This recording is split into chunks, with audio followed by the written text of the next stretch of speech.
The Amazing World of Gumball is a chaotic, colorful roller coaster packed with weirdos, wild twists, and some of the most hilarious characters in cartoon history. What if we ranked them based on the 7 sinful and 7 heavenly characters? Because let's be real, some of these Elmore residents are walking red flags, while others are straight up saints. Let's kick things off with a rainbow colored ego machine, Tobias Wilson. This dude thinks he's the main character, the best athlete, the hottest guy in Elmore. But in reality, he's all talk, no talent. Tobias is the textbook definition of pride gone wrong. He brags constantly, tries to buy his way into friendships, and always needs to be the center of attention. One of his worst moments? Trying to literally bribe Darwin into being friends with him. Instead of earning respect, he throws cash around like it's Monopoly money, all while flexing skills he clearly doesn't have. It's sad, it's desperate, it's pure pride. Now let's flip the script with Elmore's purest soul, Darwin Watterson. This little fish is kindness personified. He's always looking for the good in people, no matter how awful they might be. Even when Gumball treats him like a sidekick or someone like Jamie bullies him, Darwin never retaliates with hate. He forgives, he hugs, he sings, he cries. He believes in the power of friendship even when everything is falling apart. And let's not forget when Gumball calls him just a pet. Out of jealousy, Darwin doesn't get mad. He comforts Gumball instead. That is heavenly behavior. Wow, you guys are so friendly. It's almost like too friendly. But of course, there's no such thing. You want anger issues? Meet Jamie Russo, Elmore's resident rage monster. While most bullies in cartoons have a comedic angle, Jamie is just straight up terrifying. She doesn't prank, she punches, she doesn't tease, she terrorizes. From forcing Darwin to date her out of sheer intimidation to beating up anyone who crosses her path, Jamie lives and breathes wrath. Even when the show tries to give her a tragic backstory or a moment of redemption, she destroys it with another violent outburst. There's no chill in Jamie, just fury, fists, and fear. If wrath is chaos, diligence is Nicole Watterson. She's the overworked, overstressed, overpowering mom who holds the Watterson family together. Whether she's racing through collapsing malls, fighting off a T-Rex, or dominating a parking lot war zone, Nicole never stops. She's the definition of hardworking. But diligence isn't just about physical effort. It's also about emotional sacrifice. In The Choices, we learn she gave up her dreams to build a family, proving her devotion runs deep. She's got flaws, sure, but her hustle and heart are unmatched. And here comes Sarah, Elmore's queen of uncomfortable obsession. While lust doesn't always mean romance, in Sarah's case, it absolutely does, with a heaping side of creepy fan fiction. She's not just a fangirl, she inserts herself into everyone's lives, writing ships about Gumball and Darwin, and watching her fantasies literally come to life. In the shippening, she turns the entire school into her romantic playground of madness. It's wild, it's unhinged, and it's definitely one of Gumball's most disturbing episodes. Sarah might mean well, but she seriously needs boundaries. If Sarah is extra, Anais is everything but. As the youngest Watterson, she's also the smartest, the calmest, and somehow the most emotionally stable. Anais embodies temperance, balance, control, and strategy. She doesn't rush into chaos, she calculates. Whether she's running her school or exposing a fake, perfect kid trying to replace her, Anais keeps her cool and always gets the job done. She wants to be included in her brother's antics, but never lets emotions cloud her judgment. She's a genius, and she knows how to use it wisely. Now we talk about Elmore's grumpiest neighbor, Gaylord Robinson. This guy is soaked in bitterness. He hates everyone, especially the Wattersons, who are somehow way happier and more loved than he is. But behind all that shouting and door slamming, pure envy. Mr. Robinson can't stand seeing others joyful. Even when Gumball and Darwin idolize him, he rejects them because he's too miserable to accept affection. His marriage, his neighbors, his life. He resents all of it. And it shows. Envy turns him from a grumpy old man into an outright jerk. How can we not talk about the one and only Gumball, who is also one of the show's best character? Beneath his chaos and selfish moments lies a character who wants to do better. Time and time again, Gumball tries to make things right. He grows. He learns, eventually.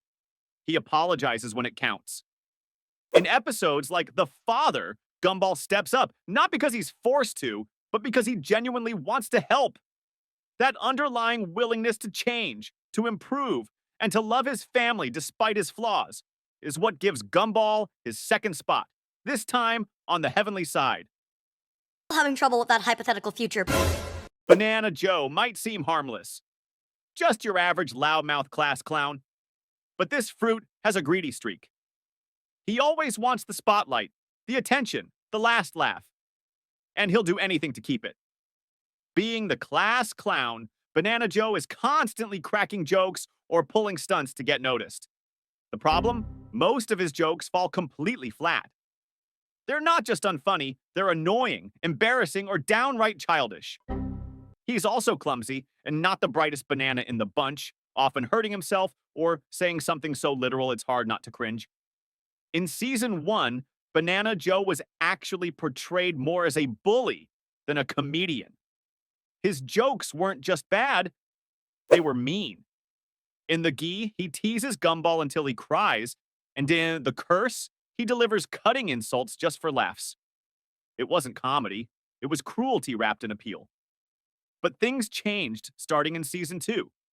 Joe's personality softens, and while he still thrives on attention, he becomes more friendly and innocent in his antics.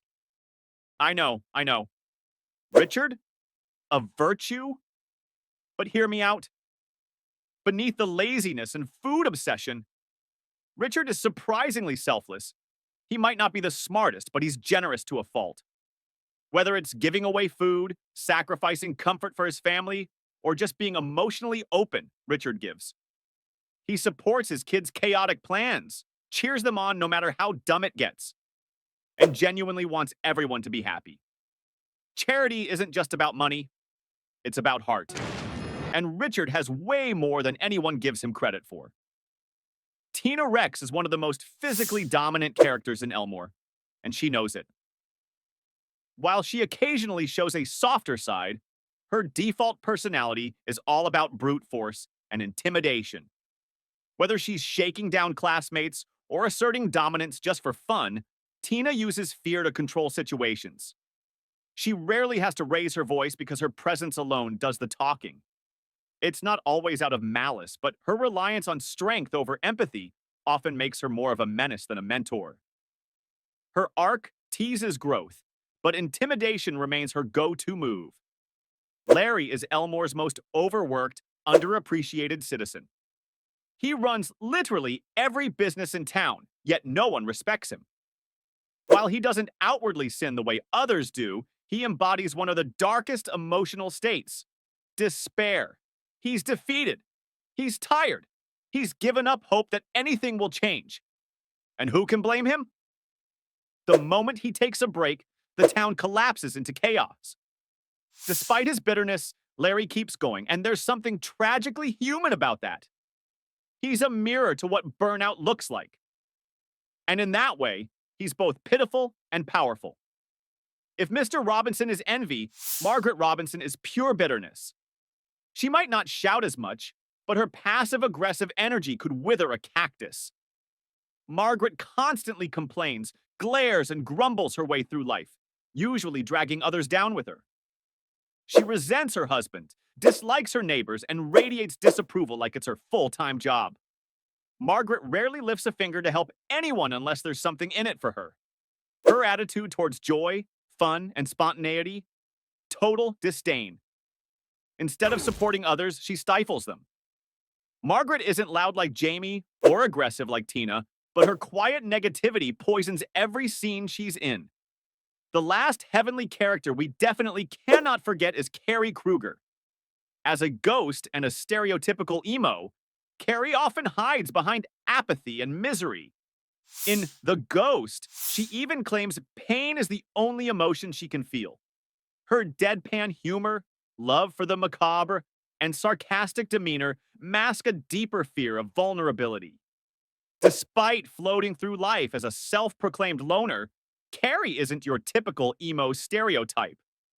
She participates in the class's antics and occasionally shows flashes of real emotion. In Halloween, she blushes when Darwin kisses her, clearly feeling love, and later shows deep concern when she believes Gumball and Darwin are trapped in the underworld. Most telling of all is her selflessness. In The Scam, Carrie agrees to stay with Gargaroth forever, if it means saving her friends. In another Halloween episode, she's even willing to sacrifice herself for Gumball and Darwin to save Anais. These moments prove that while she tries to act detached, Carrie is full of compassion. She just struggles to express it openly. Which side are your favorite characters on? Drop your sinful versus heavenly picks in the comments. And if you enjoyed this chaotic cartoon breakdown, make sure to like, subscribe, and hit that bell before Tobias tries to bribe his way into your top 7. See you in the next one. And remember, in Elmore, even the worst characters can have heavenly moments. Sometimes,